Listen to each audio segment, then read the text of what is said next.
apoio e agradecemento. Estas terceiras jornadas non terían sido posíveis sin o firme compromiso de Teresa Borge, tenente alcalde e concelleira de Igualdade do Concello de Celanova.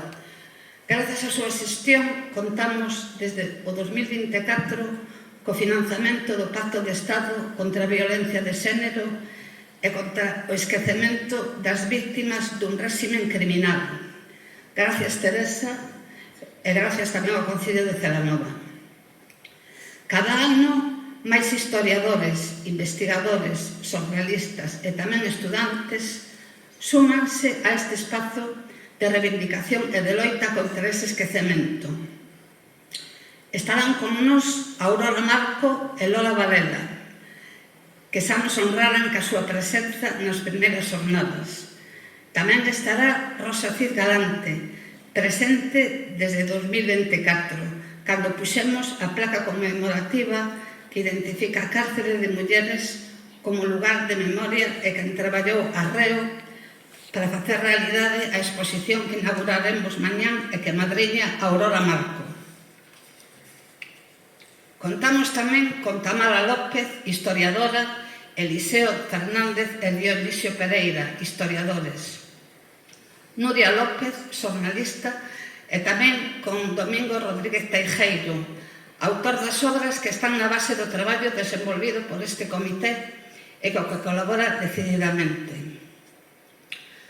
Para rematar, queremos brindar todo o noso agarimo á familia de María Otilia Rodríguez Mosquera, María Cavaco, socia fundadora e vicepresidente deste comité.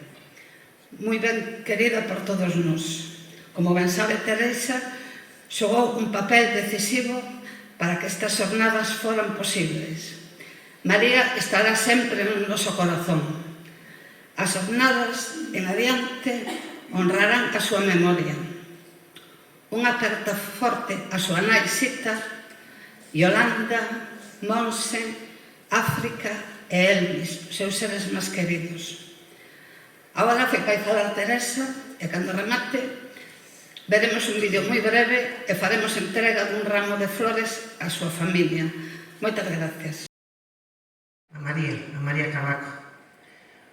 Un corpiño moi pequeniño, pero con un corazón inmenso.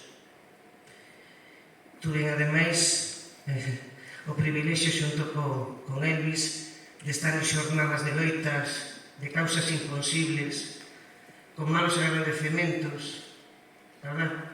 Eu recordo, máis, unha das últimas imaxes para min de María foi precisamente eu estaba nunha terraza do meu pobo tomándome algo e María e Elvis estaban nunha mesa separada, non me vían ao principio e mandei un mensaje e dixen, eu outra vez lo mismo, María, sempre eran causas imposibles. Pois non vos digo nada máis porque, repito, xornada emotiva, xornada para honrar a todas, pero sobre todo en memoria dunha persona maravillosa, a que eu quería un montón e que espero que non nos olvidemos nunca e que sempre conservamos na nosa memoria e no noso corazón. Bo día e vamos a empezar con esta xornada.